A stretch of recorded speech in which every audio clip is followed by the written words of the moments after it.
Well, welcome to Unplug It, our finals edition. We've taken a week off, and that's because the boys have had the week off, the well-earned week off after the jam-packed 2020 season, and for the first time since 2011, St Kilda will be playing finals football. The excitement everywhere has been absolutely fantastic, well-deserved for the entire club for the way they've managed this season, for their really bold recruiting strategy at the end of last year, which has paid dividends with every one of those players contributing in a significant way, and obviously to the loyal supporter base. And a lot of you that listen to us clearly obviously fit that bill, who have obviously stood by the club through some really difficult times and have forgiven them some mistakes, it's fair to say, but have obviously been there riding every wave as we get ourselves through to the finals, where we'll take on the Western Bulldogs this Saturday.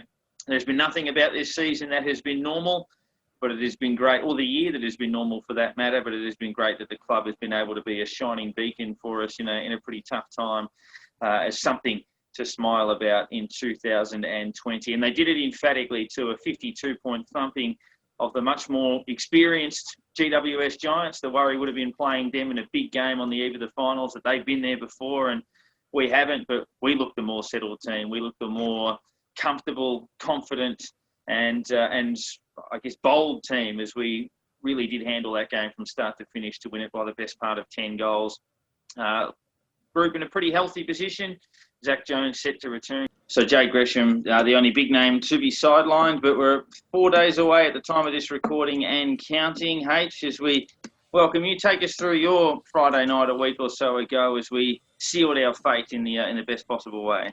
Yes, it's nice to be going into a final series with a nice win. I mean, if we'd crept over the line or lost the match and then the other results went our way and we fell in, and it would have been a bit like, okay, we've just got in and we possibly would have had to go on to Perth and that. But it's just getting that really big, convincing win sort of gives us a bit more of a, yes, we're in this. We got something to show. We've beaten last year's Grand Finalists in the last round of the season. We're going in confident. As you say, injury list looks good. The team's quite settled now, so just it can really be something to look up to. Going, yep, okay, we're right in amongst this. Yeah, look, I think it was just really, really impressive the way that we, I guess, outmatched them from start to finish. We spoke a few times throughout the year about how we hadn't really put together, real solid four-quarter performances, probably since that Bulldogs game early in the year, round 2 or whatever it was. But this was a really solid, even four-quarter performance from the entire squad. There were no passengers. Even the guys that had some niggles and some bumps early put in the hard yards. They put in the shift and it was a really even effort from everybody. There are a couple of standouts as there always are, but really hard to find someone who deserves to go out of this team at the moment, which is really impressive. Yeah, it is, and the even spread, even sort of looking through the votes and doing all those sorts of things were really, really difficult. At what point did you think we were safe? It was sort of for me, it was the 3-step period. So Jack Loney put us 20 points up in the third quarter, and I thought going to be hard to beat from here. And then Billings kicked a goal after that, and I thought almost home. But then Max King's first to the last quarter, I thought, no, that's too far. 3/4 time, I was fairly confident, but as you guys know, and we were chatting through the game, it's kind of, no one wants to be that first person to say that we're safe. And then I think about 10 minutes into that last quarter, and we'd kicked 3 or 4 early in that last quarter, and I think we all kind of went around the same time that we're safe here, we're good, and it was just a massive sigh of relief. And I think following that, we saw the passion of the guys on the bench and sing the song and all that sort of stuff. I didn't think that I would be so emotional about it, and it was really, it was kind of fun, I guess, that all of a sudden you've got tears in the eyes, and all you've done is win a regular season footy game. It wasn't a massive win. It wasn't a finals win. It wasn't a grand final, but it just meant more than I thought that it would after all this time. And it still does.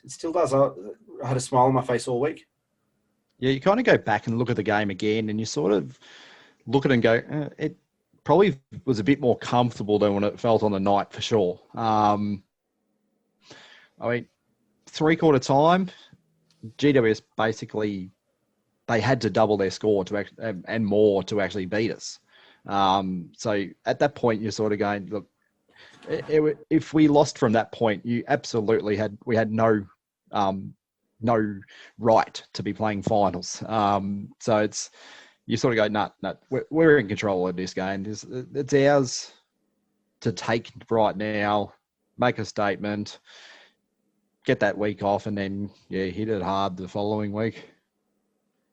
Yeah, it was the emotion that you talk about, Nick. Absolutely, it's been at times a torturous year, a fun year, but the amount of missed opportunities and close losses, you were thinking, geez, it'd be cruel if they missed the finals after all of this, and that's what made that build up to the Giants game so nervous. It was like a final, and the passion after the game and excitedly sharing messages with friends and just having that real sense of pride and seeing them sing the song in the way they did, it was just good to feel that way. It had been a long, long time between drinks for us as a club, and I was joking, a friend of ours that we know, A-Rod, who's a Hawthorn supporter, runs Hawthorn Fan TV, and got me on after we played Hawthorn a couple of weeks ago, and I made the comment, I said, you guys make the finals in your sleep, but for us it's just a little bit different, and it means perhaps more in a lot of ways, and we hadn't done the job just yet by that stage, but obviously we have now, and it's just those. Obviously, you want to go further and you want to make it count and you want to make sure that you stay there and build some form of sustained success. But yes, we've gone through a fair bit of pain, and the year's been a tricky one, and it was just nice to be able to sit there and say, that's something as a united front and a group of supporters that we can really get behind. I guess it's one of those things like you always talk about that process and what we need to do to win a flag and like you said, build sustainable success. But one of the first things we need to do is to be able to win footy games. Win games of footy is kind of the first thing. And secondly, you got to make the finals. To start winning finals and the opportunity to win grand finals, you got to make the finals. And that's something that we haven't done since 2011.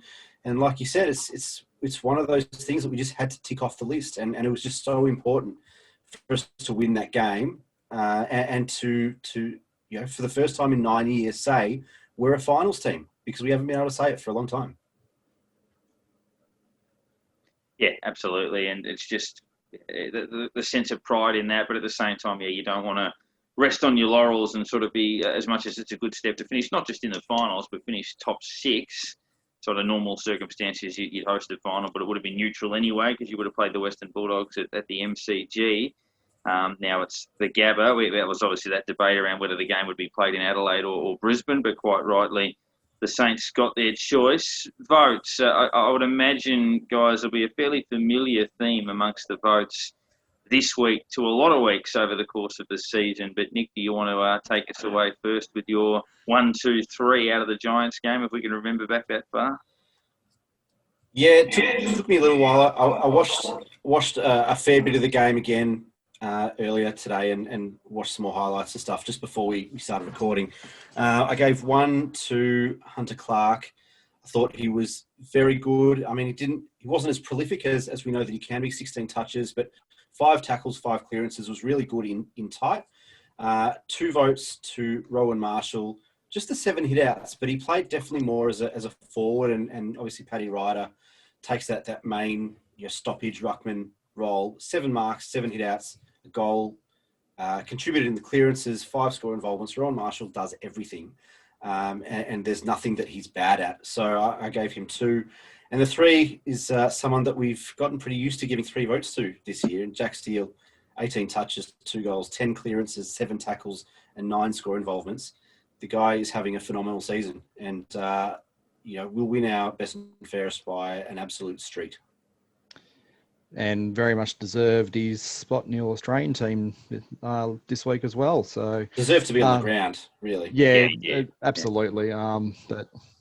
That getting into the best 22 in the league's big, no matter what. But that's I guess an argument we could make quite easily that he was probably one of the best, I guess, 6 midfielders in the game this year. But I can't argue against your votes there. I've said exactly the same three. When you look back at what our stats were in this game, it was actually really a really even spread of disposals and everything throughout the game. It was such an even display by the team. I mean, Seb Ross had the most touches with 19, and you look at their side, they had 3 players with as many or more, I mean, including Whitfield, who had 28. So just the even spread that we had on the field was probably one of the keys to how the game went. But those 3, as Nick saying, the clear best 3 on the ground on the night.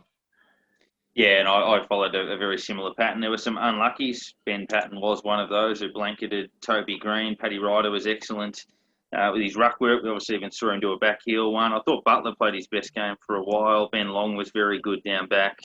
Hanbury and Ross did their job. But same votes for me. 1 vote to Hunter Clark, whose progression into the midfield is tracking nicely. 2 to Rowan Marshall, went forward and kicked a big goal, did some terrific stuff around the ground, contested marks, and very, very good player. And Jack Steele was outstanding, as we say, in the All-Australian team. Dan Butler may have been in the All-Australian team had they have selected players in position and not played midfielders in positions where they'd spend about 11% of their time during the season just to get them into the side. I mean, I always look at it. They do that all the time with small forwards. I asked the question the other way. If you had 9 elite small forwards, let's say you just threw them all in there. You had Charlie Cameron, Tom Papley, Dan Butler, Liam Ryan, all had amazing seasons. Would you play one of them ruck rover just so you could get them all in the team? They wouldn't do it the other way around. So, yeah, I think small forwards get a little bit stiff. It's like, sorry, Scott Pendlebury, you're not in the All-Australian team because we've got to play a small forward in your position. I don't get it necessarily. Wouldn't happen. No, exactly. And as much as Butler faded a bit in the back half of the year, and I thought Ryan from West Coast might have taken his spot, the way they selected the All-Australian team, they probably could have picked both of them. But anyway, he was in the squad, and yeah, that's the first of a number of awards for Jack Steele over the course of the season. Jaron Geary signing on for another year, which is good to see. I think his leadership, last year he copped a shocking run of injuries with the shocking corky of the quad and the broken leg in China. And now, full credit to him, as much as he has his critics sometimes unfairly, he's captained St Kilda back into the finals and deserves that opportunity to go around again next year, and is playing his role very nicely. And you sense that Jack Steele's grooming nicely to take the reins from him. I guess it's hard to dispute that from Gears, I wouldn't have thought. No, absolutely not. I think I threw up the idea of possibly going with co-captains next year. Just do a little bit of a handover for the following season. It could be something worth looking at. Or at least having Steele as the, I guess, straight up vice captain, but handing a bit more game day over to him. So a bit of a handover period next year, I think would work quite well with Steele most likely taking over. I'm not against that at all. We've seen a few times, especially with younger captains, that they can struggle in that first year of being given that added responsibility. We saw it this year with Cornelio in Sydney at GWS. The fact that he's really struggled, adding that leadership capacity and the public face of the club to his game day, match-winning feats, which we all know is a superb player, but he's had a really rough year for a guy of his capacity. And so I'm certainly not against having something like a co-captaincy with Gears or Geary captain, Steele vice captain. I guess the big question that we all had was, does Steele want it? We've wondered all year, why isn't he in the leadership group? I think we asked in the preseason when they announced that group. We all thought Steele, off the back of last season, was probably in the running to be the next captain, if not the favourite. So why wasn't he at least in the leadership group? And the question was, does he want it? He came out on All-Australian evening and said, yes, I aspire to be captain of the footy club. And that was great, I think, for a lot of us to hear, because we've been wanting that. And he's the clear natural successor.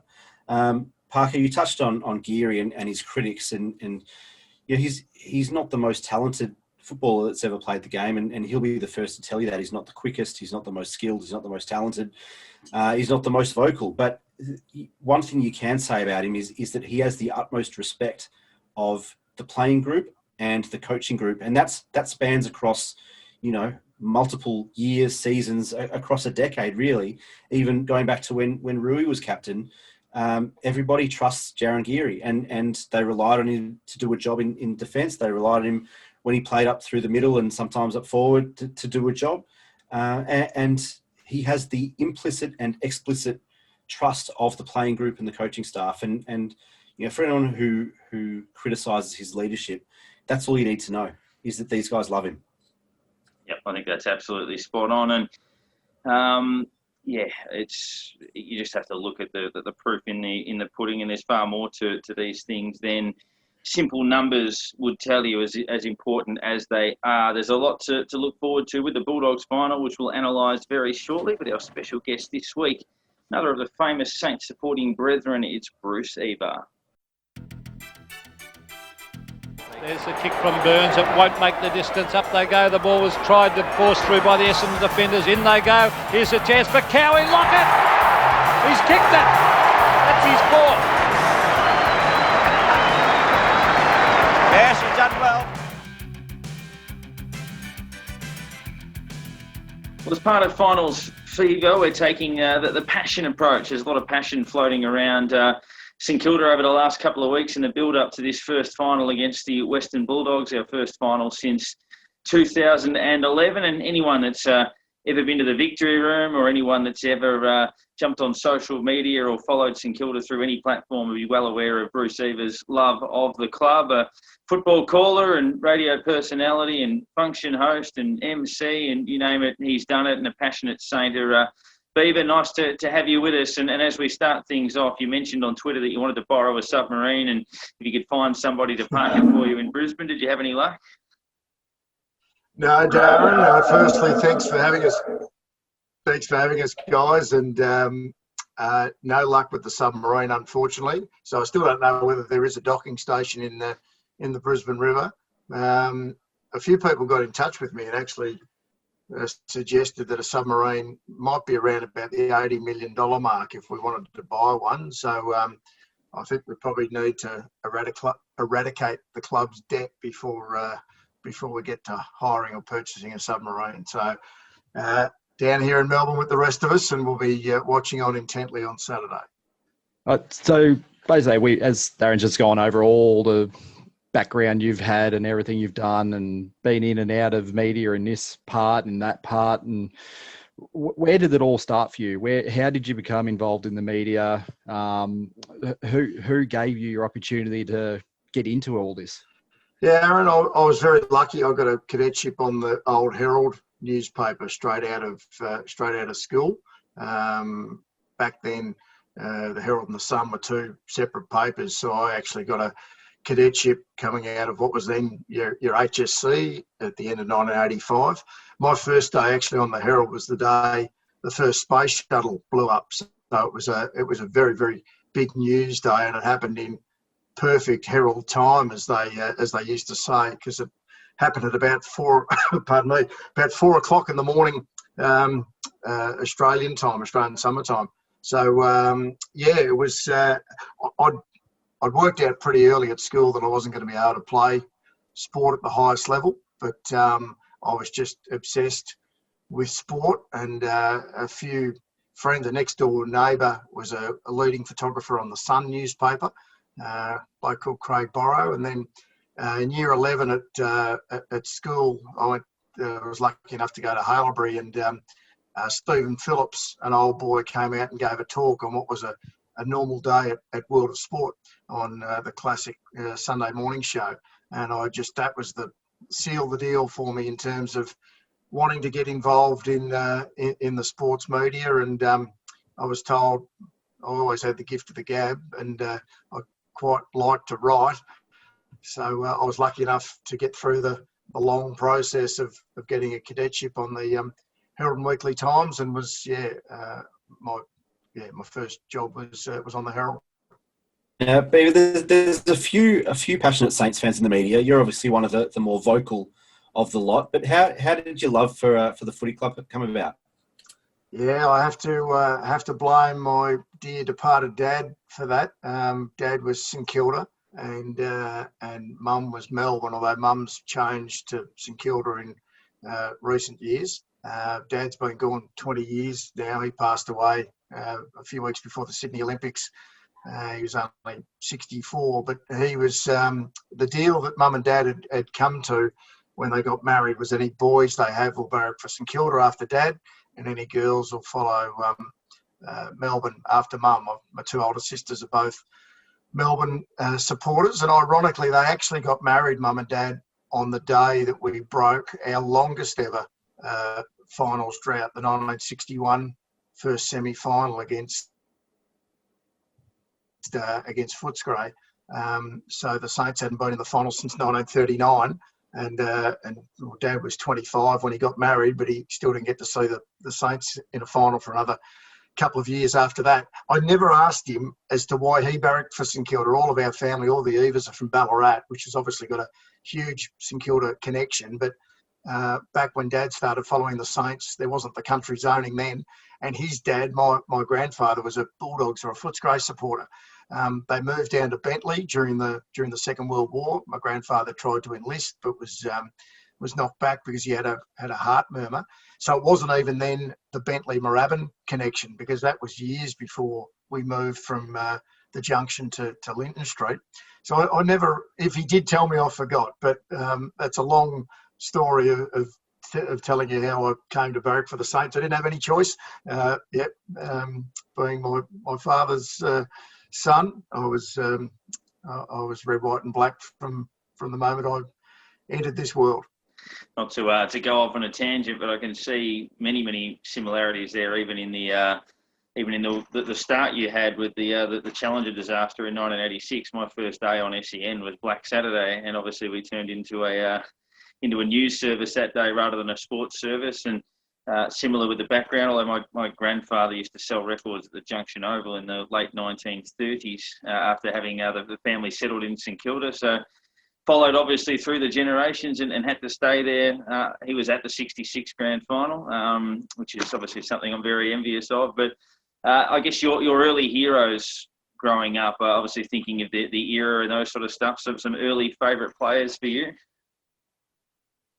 Well, Darren, good question. We can probably start that answer by going through my order of jumper numbers. Although even now, as I'm 52 now, I get a little confused. I think I started with 3. I went 3, 7, 35. 3, 7, 35, 2, and 5. So that was Ross Smith, Stuart Trott, Paul Callery, Gary Sidebottom, and then Joffa Cunningham, of course. And it's not often that one of your childhood heroes becomes one of your best mates, but Joffa's he's godfather to my son Brady, and one of my best mates. But the early day, I first got taken to Moorabbin in '75 as a 7-year-old by Dad. We'd been to a few St Kilda games in the previous couple of years, either the MCG or VFL Park. We only lived about 5 to 10 minutes from VFL Park. Grew up just next to the Sandown Park Racecourse. Went to Sandown Park Primary, so Waverley was our closest ground. So so Moorabbin in '75 was the first time I went to the centre of the universe, the hallowed turf. And but even back then, like Barry Breen, Cowboy. I mean, I just loved Cowboy. And then of course when the trio of blondes came along in Barker, Burns, and Cunningham. I mean, it was pretty much regulation in terms of who my heroes were. That for most Saints fans that sort of grew up throughout the 70s and 80s. So you mentioned going to Moorabbin there a bit. Now, obviously, we know there's a few other famous Saints fans and that sort of stuff, and a couple of photos of yourself have popped up over time at games there and that sort of thing. Who are some of the other names that we would know that you have either had a bit good chat with at the game before they've all become like big names, I guess? But who are some of the ones that you knew before then? Oh, so Aaron, you're talking about supporters, other supporters, yeah. Well, I guess I retained my reserve seat in the grandstand at Moorabbin right until the end in 1992. Our early years of our reserve seats were sort of sandwiched between the visiting club, injured players, reserve players and officials, and the past players, the St Kilda past players, and then moved around to the bay in front of the, ironically, in front of the press box. And then Dad sort of stopped going from about 86, just for a couple of years there. So then my seats in the stand very close to the Lockett family. So I've always been fairly close. In fact, I was only talking to Di, Plugger's sister. We had about a half-hour chat on the phone about a month ago. So very sat pretty close to Mrs. Lockett and Di and Carol and Neil when he came down.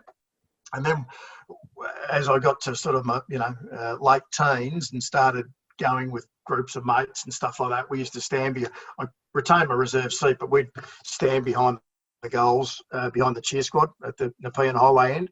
And there was probably 3 or 4 groups of us. Our big group, we stood very close to Matthew Hardy's group, and Matty and I have been mates probably from those days, from the late 80s, similar age, and of course famous as a comedian and the author of Saturday Afternoon Fever and the like.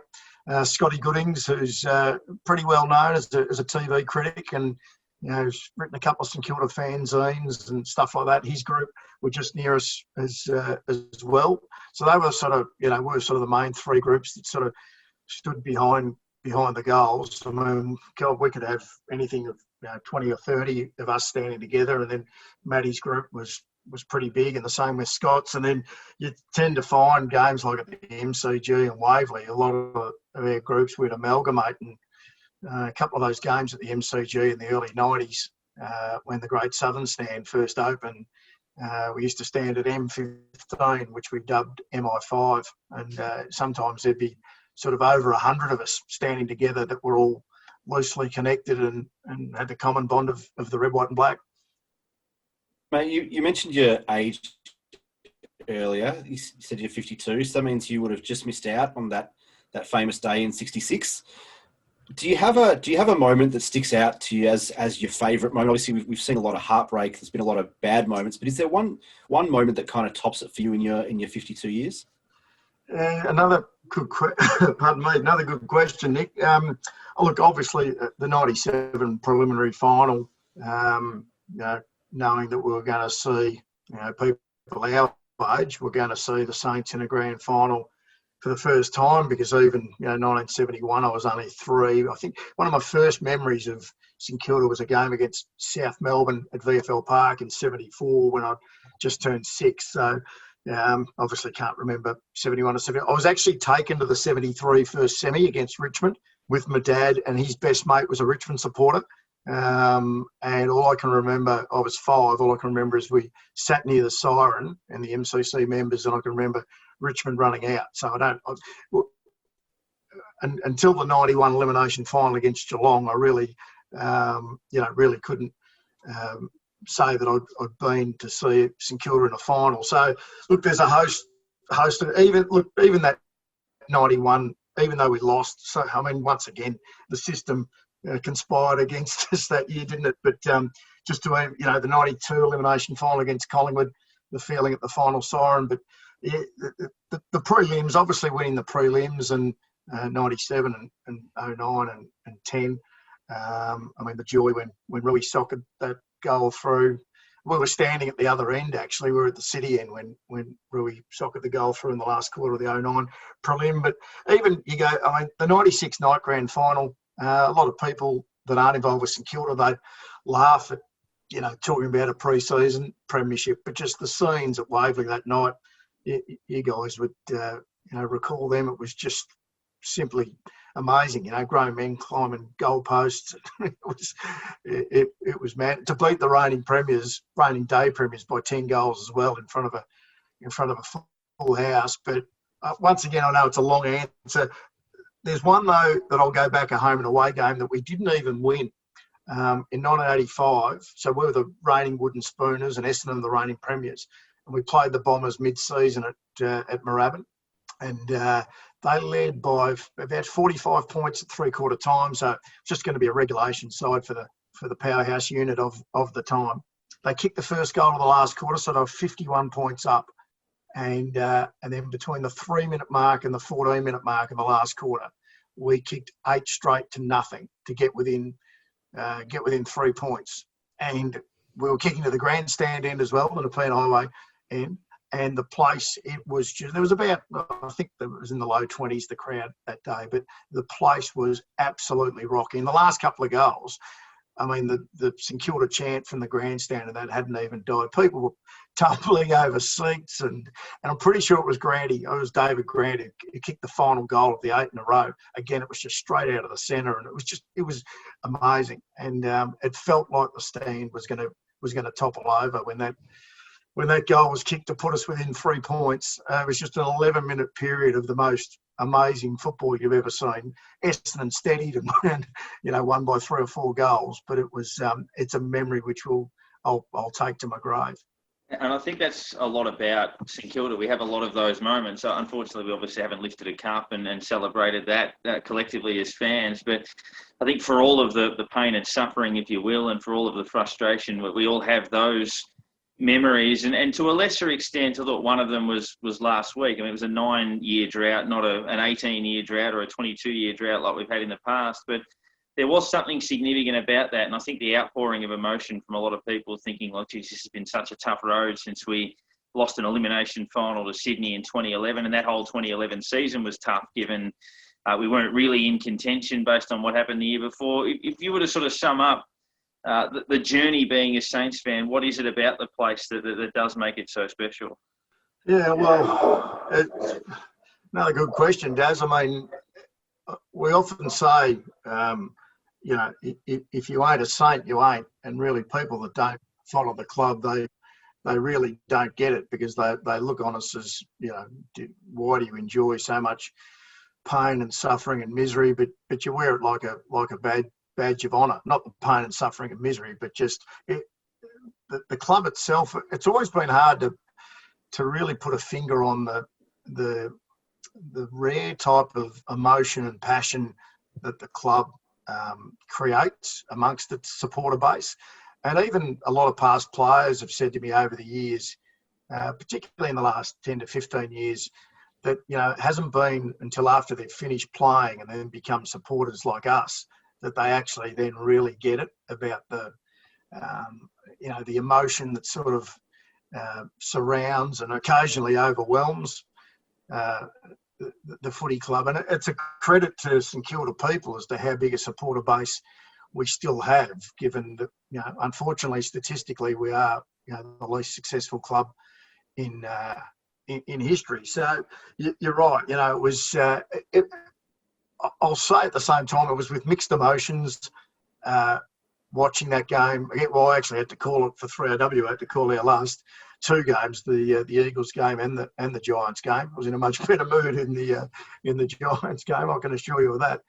But because and it's for selfish reasons. I mean, we just have to be so envious of our friends that are all in the Southeast Queensland supporters group, led by Murray and Bev Brown and that, because they're going to get to see our boys in the flesh on Saturday. And it's never quite the same. I don't know about you guys, but I really struggle watching us on TV. I think that you just can't replicate that, the passion that you get from being at the ground and roaring them home with fellow like-minded Saints. But it's going to be terrific to see them back in the big time this Saturday. Yeah, I think my wife's looking forward to me going back to the games too. So I'm hearing you, Aaron. I'm hearing you. Put you on the spot here. So you get given the opportunity to tell a story about the club. I'm going to give you the option of an hour of primetime TV, an hour of radio, a newspaper article, or a book. Where are you going to tell your story? Where would be the one that you go, that's where I want it? Well, as you can probably see when this goes up on video, I've got a good head for radio. Pardon me. I've got a good head for radio, but probably a book, because I've often thought, and I very much admired Matt Hardy's book about Saturday afternoon fever. I reckon I've got enough material to probably write 2 or 3 St Kilda books. And if Jeff Joseph is watching this or listening to this, Trevor Barker's former manager, I'm currently trying to set a world record, and I say that with tongue in cheek.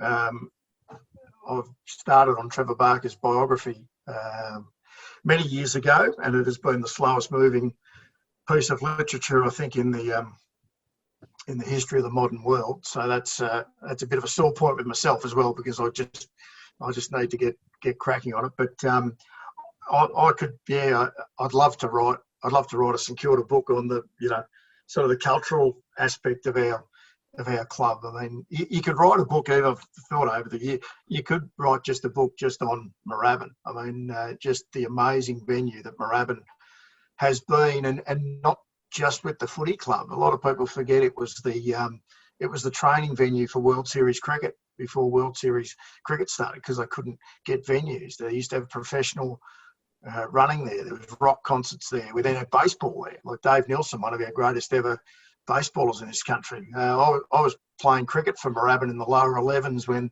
the baseball team moved in the Thursday nights with the under lights and stuff like that. So, yeah, again, probably a long-winded answer, but I'd probably, Aaron, have to say a book, given there's that much material to write about.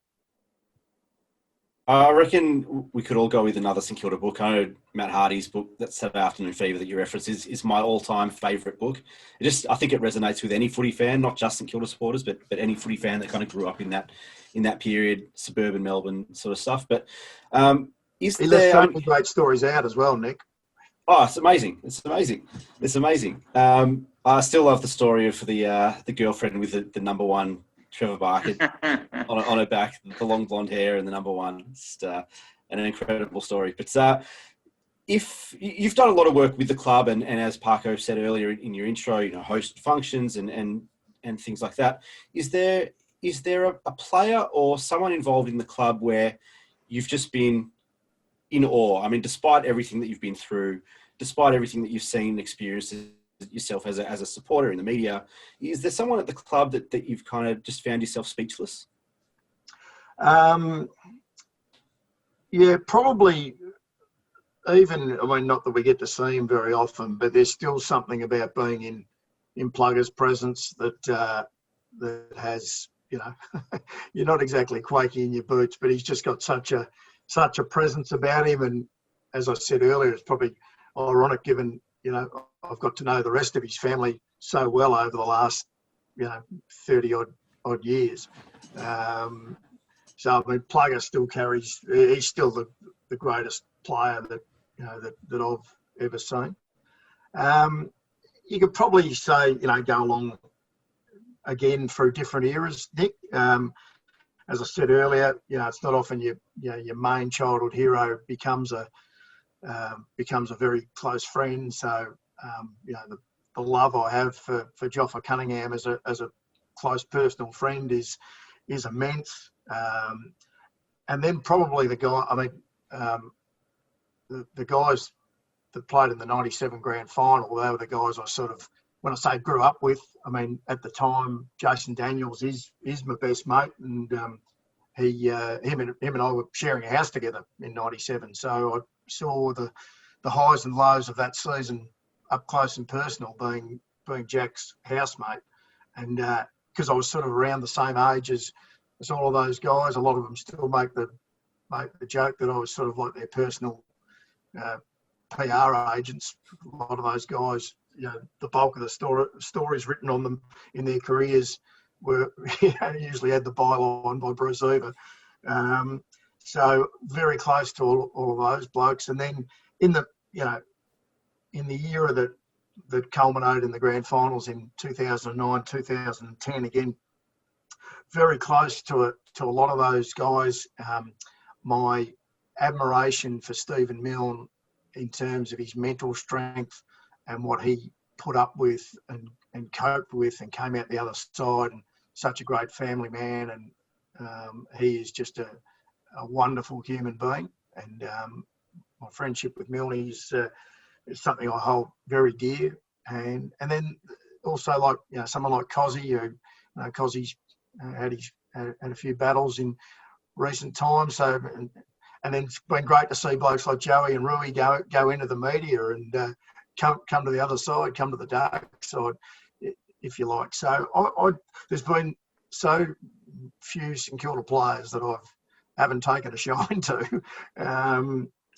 So it is hard to just narrow it down to one. And then you think back, I guess the end of that answer is how many great players, both as footballers and as people, that we've seen in the last 50-odd years, and they haven't got to taste premiership success. And that, I think that makes us all a little bit sad.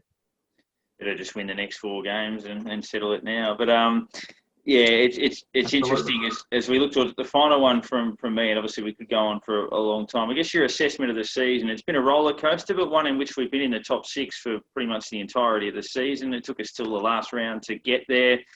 How you feeling, A, about the year, B, about the clash with the Bulldogs on Saturday, and C, about the immediate future? Yeah, I've still got the sticky note in front of me. When we collapsed against Freo, we're 3-3. And so we obviously had 11 games to go, and I drew two columns to make 3 compartments, and there was the 5 gimmies. I thought from there, the 3 losses that we were more than likely going to have, and the 3 in dispute. Well, we won 4 out of the 5 gimmies. We won 2 out of the 3 that I had, in dispute, could go either way, and we won 1 out of the 3 that I thought were going to be losses. The one win being the Port Adelaide win. So, I think the transformation in the club this year, in all aspects of it, has been fantastic. And you can only imagine what it's going to be like once we get back into our heartland and playing back in Melbourne again.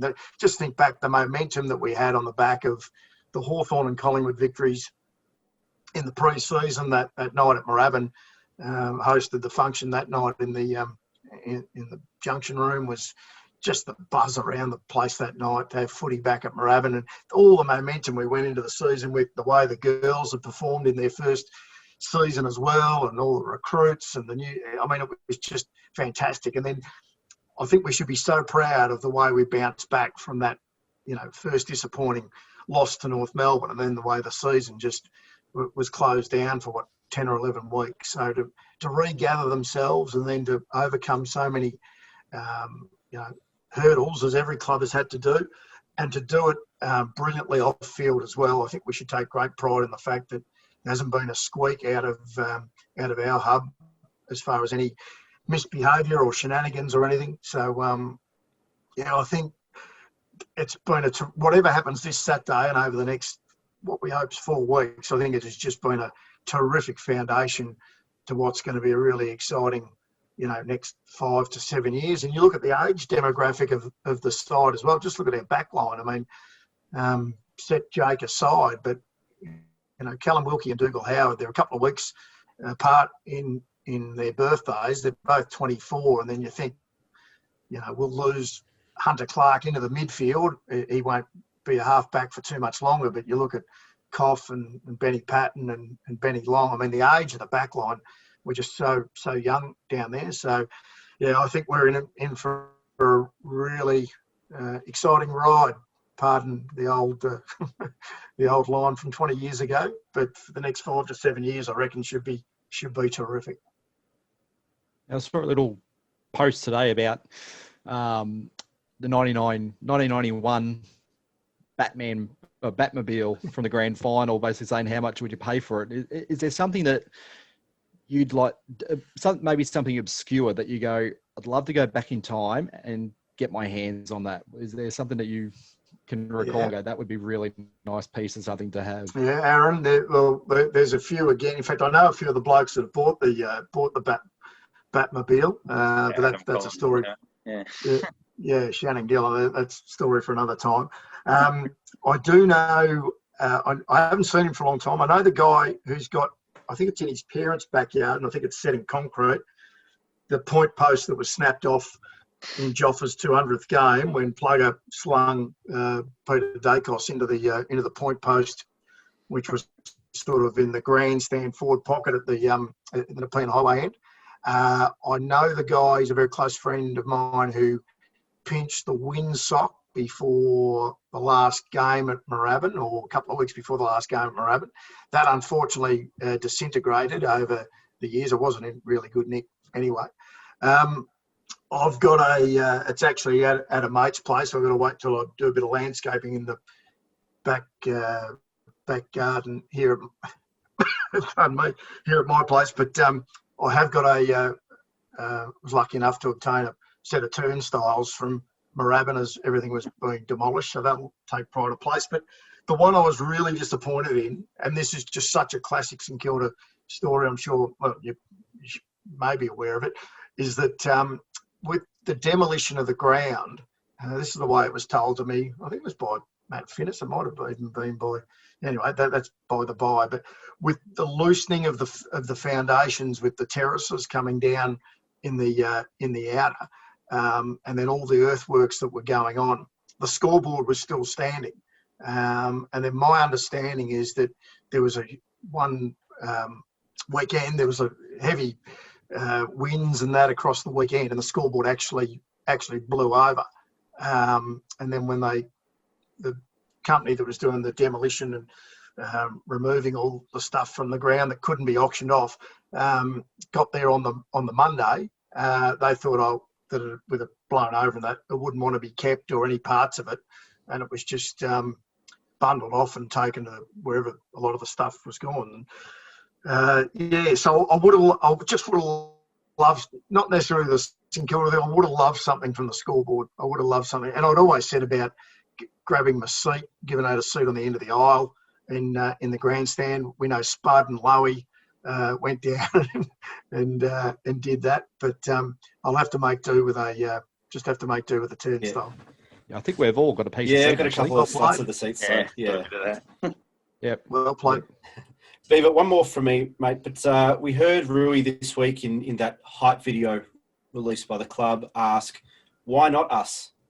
What are you looking forward to seeing from us on Saturday afternoon, aside from a win, obviously? Yeah, well, look, I think it annoys me sometimes the way the Dogs get talked up as being this really sexy side, and even you can individualise a bit and talk about all the hoopla that always seems to be about Tim English and Rowan Marshall seems to get forgotten. Well, as we know, Rowan and Paddy monstered Tim English back in round 2. Oh, look, the Dogs are playing good footy. They were this time last year as well, and got smashed by the Giants in week 1. I'm not saying we're going to smash them, but we've beaten them comfortably the last twice we've played them. I think they've got plenty of things to worry about with what we can dish up in terms of how heavily we can score, how quick we can move the footy. Their midfield is flying. There's no doubt about that. But I reckon we match up well with them down back. It looks like they're going to have a couple of blokes go in, not under an injury cloud, but Norton looks like he's going to play wearing a helmet to protect the cheekbone, and Mitch Wallace, they still don't seem to be completely convinced that his shoulder's going to be 100%. So I just want us to be bold. I want us to play that. And I thought against the Giants that we returned to some of the footy that we sort of played in the first 12 rounds. So it's going to be a different feel. I'm not sure how many will actually be at the game, whether it'll be 10,000, 15,000. You hope the Saints supporters, they've made a lot of noise in the last few weeks at the Gabba. So if we can be bold, if we kick straight, there was a couple of instances in the last few weeks where a bit of that inaccuracy crept back in. But just play with freedom, and we know they'll be hard at it, and we can hopefully get the result. As we let you go, Beaver, I think I remember 6 years ago at the start of 2014 when the Saints were on their way to winning a wooden spoon. We were both travelling to Adelaide to call the game for our respective networks, and we were on the plane while St Kilda was playing. And when we landed in Adelaide, I think there was about 5 minutes to go, and we were a point in front. And I remember the two of us watching the last 5 minutes of that game on a phone as we hung on and beat the Giants. And the excitement around then when we were on our way to a spoon was enormous. So it's great to catch up with you now with the excitement of a final on our doorsteps. Obviously very different times, but the passion's always been there, and fingers crossed we take another step on Saturday. But thanks for sharing the journey with us. Thanks, guys.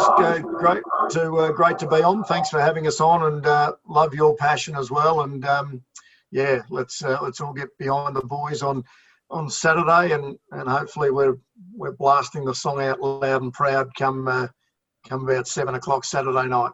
And we'll see you in the victory room next season when everything's normal. Cheers, guys.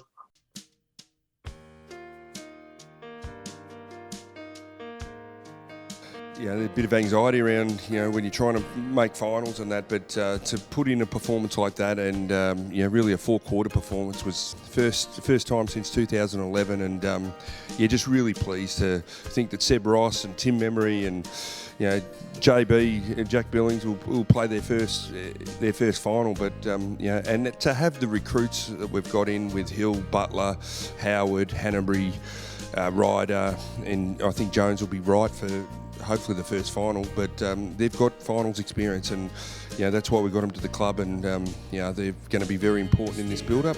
It's part of the journey, not the destination, and really important for us to, we get a chance now, and we've been waiting for this chance for a long time, but hopefully you're sitting back there, and I know it's been a very, very tough year for everybody back in Melbourne, and our supporters have been fantastic, unbelievable.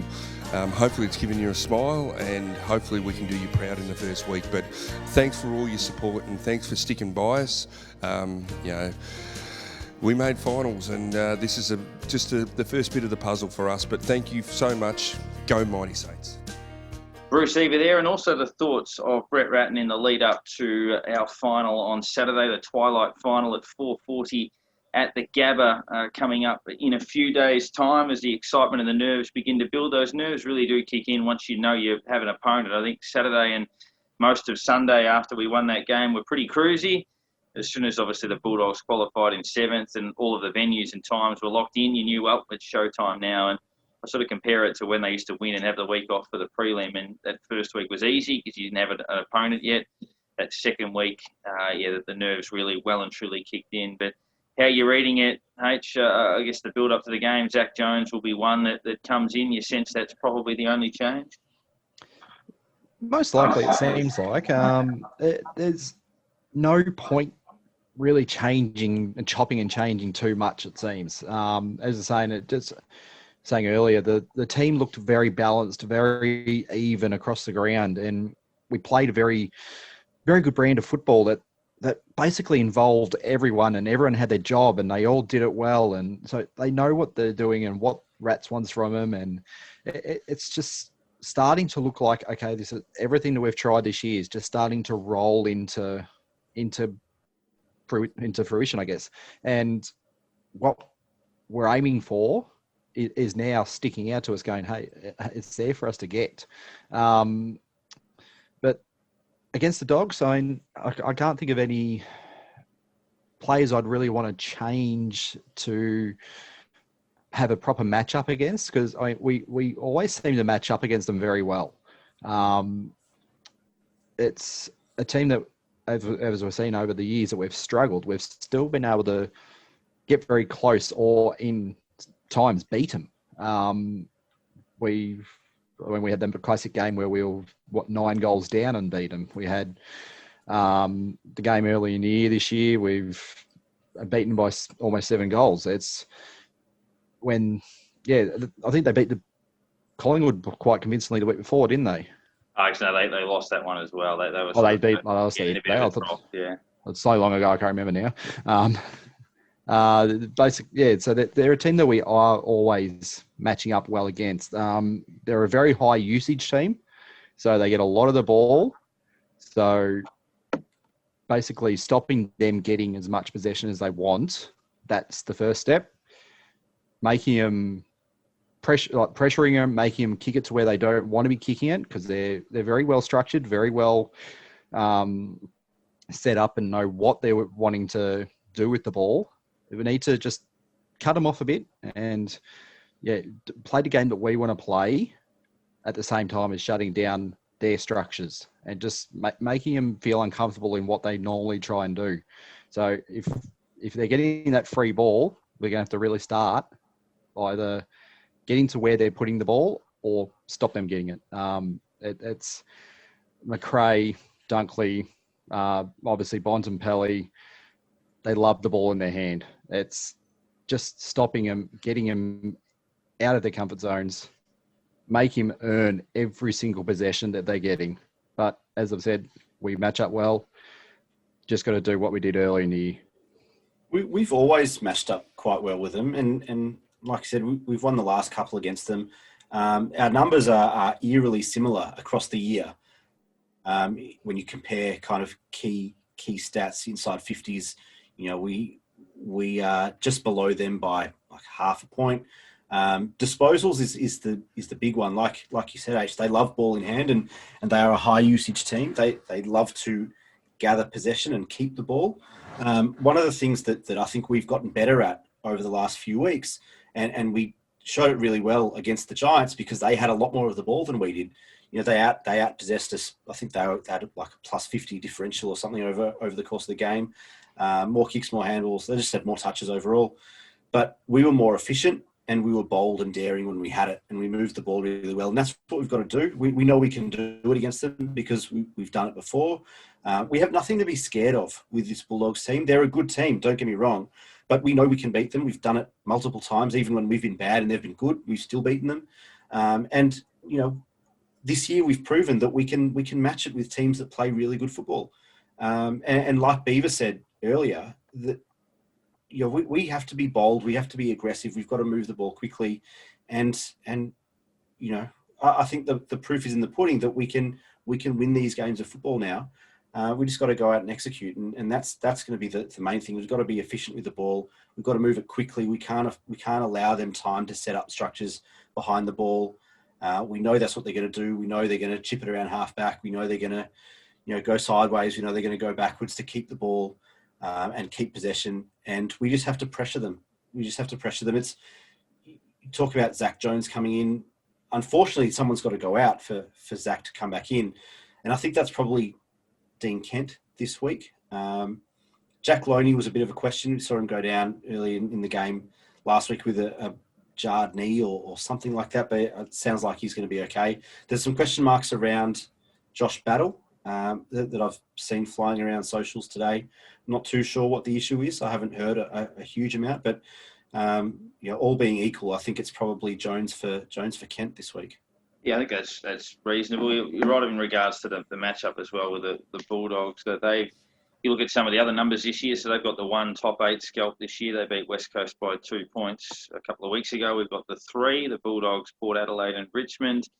So the Bulldogs have had a similar season to us in terms of both of us, 10 and 7. They've had some close losses to teams above them, such as Geelong, obviously, and they weren't too bad against Port in Adelaide either. So the season's tracking quite similarly. The midfield, clearly the key for the Bulldogs. I think we've got them covered in the other areas of the ground, and talking to a lot of people during the week, the consensus is if we could break even in the middle, so if we were 50-50 in the middle, we would probably win the game, even close to that. It's not as simple as that, of course, but we should have enough scoring power and perhaps enough ability to restrict them. Obviously, Norton and Wallace are expected to play, but under what level are they at? Josh Bruce has laboured a bit this year, but obviously we know a bit about him. But just, the Hunter, McRae, Bontempelli, Dunkley, midfield. Daniel, obviously, with ball in hand is good. We restricted Jason Johannesson last time we played them. So, Doggy's clearly a chance, and the game is very, very close to a 50-50 game. But, yeah, there's a lot of areas where we are certainly capable of getting them, and plenty of areas where we have to be very careful as well. But if we could just match them with ball out of the middle, and we can go a long way to doing that if Ryder and Marshall can take control against Tim English, who's been either very good or very poor this year. He either plays an elite game or an average game. So, and he's going to be a very good player, but hopefully we can nullify him and therefore give our mids first use of the ball, Steele, Hill, Jones, Billings, Ross, etc., that go through the middle of the ground.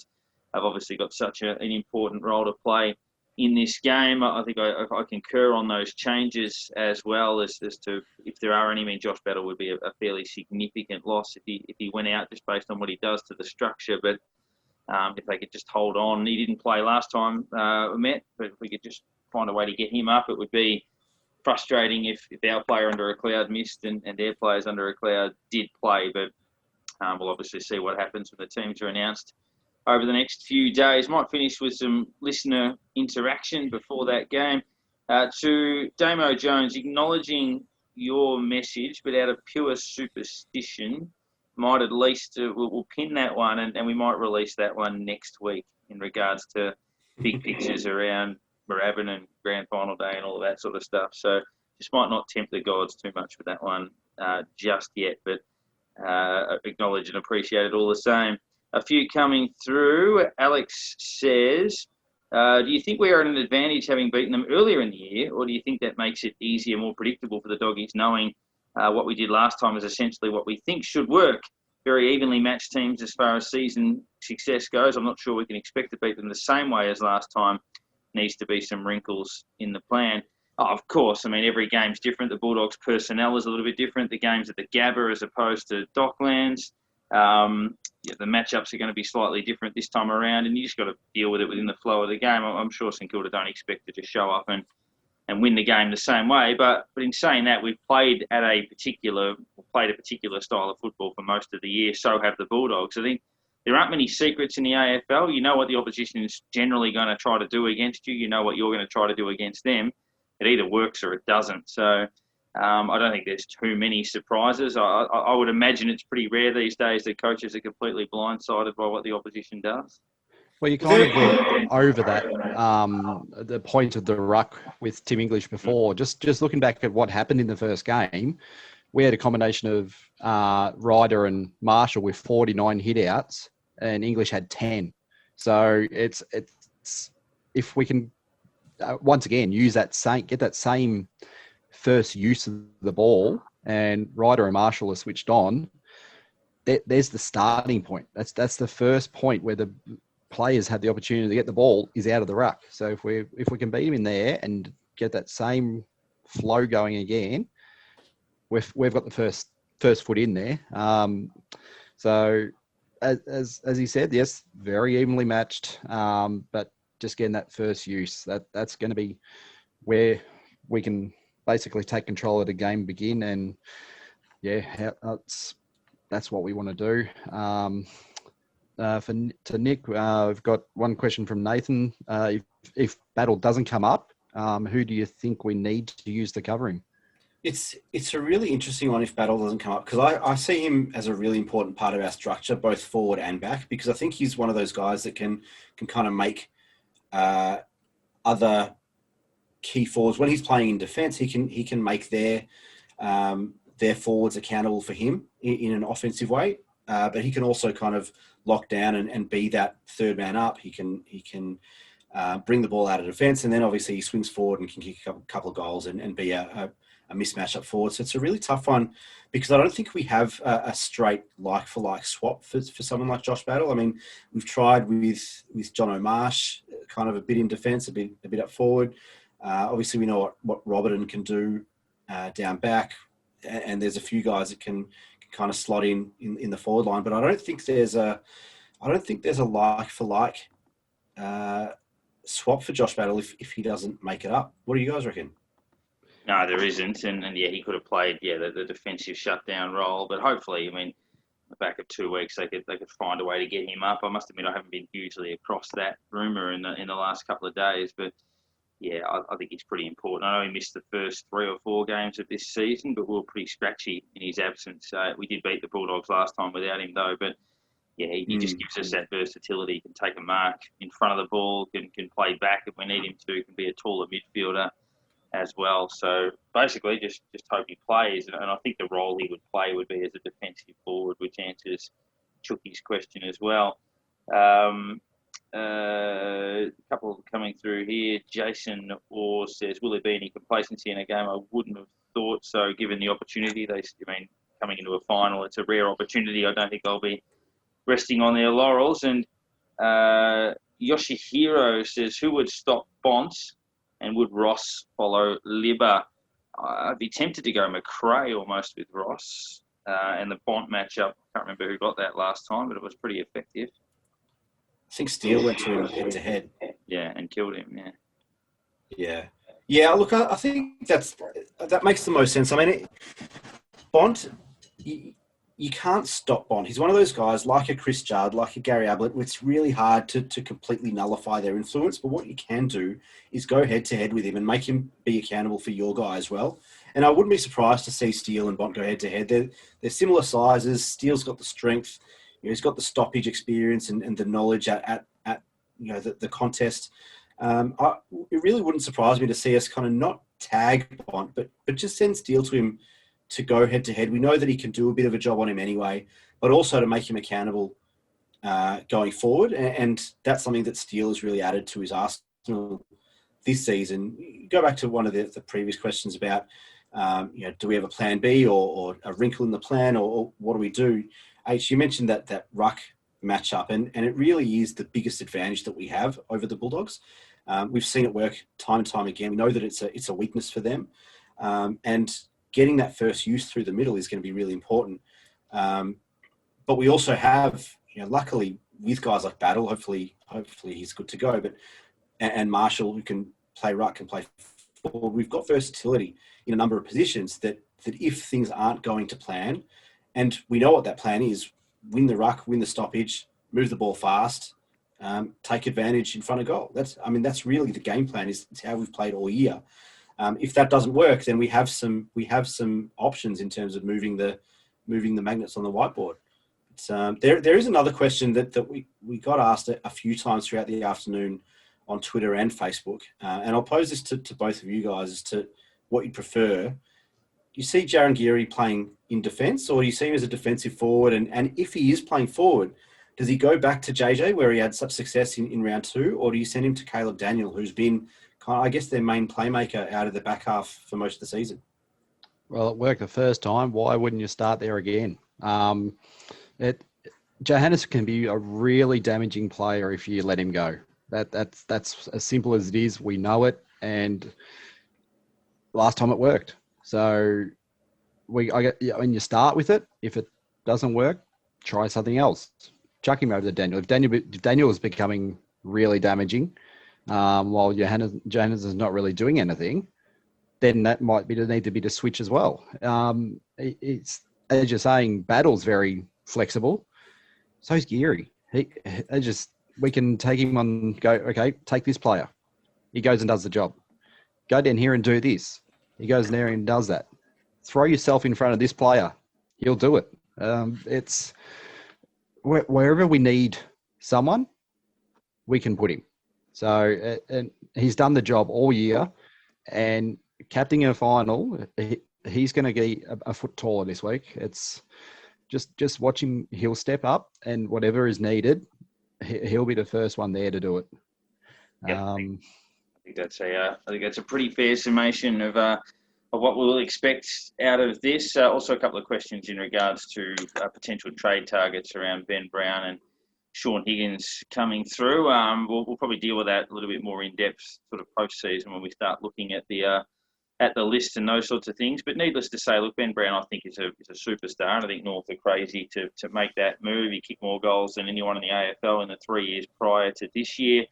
I'm not sure that if you named a list of what St Kilda's highest priorities would be, I wouldn't say another key forward was necessarily one of those, but his currency would be at its lowest, so you could potentially get him cheaper than he should be. So that would be one definitely that you wouldn't say no to given his standing. Sean Higgins, very good player, clearly at the back end of his career. He'll be 33 or 34 next year, but it never hurts to have that level of experience if it doesn't cost much. So it's probably us or Geelong there. But keep those listener questions coming through on our Facebook channels, also Twitter and Instagram. And, of course, you can catch all of our old podcasts via your usual podcast channels. So jump on all of those. And it is finals time, so we hope it's not our last game preview. We hope there's at least another one to come next week. But it's going to be an exciting few days. Hopefully this podcast can help just sort of settle things down for an hour or two in the build-up to a massive weekend for the club. We're not done yet, and hopefully there are some chapters left to write in 2020. Boys, enjoy the Elimination Final on Saturday.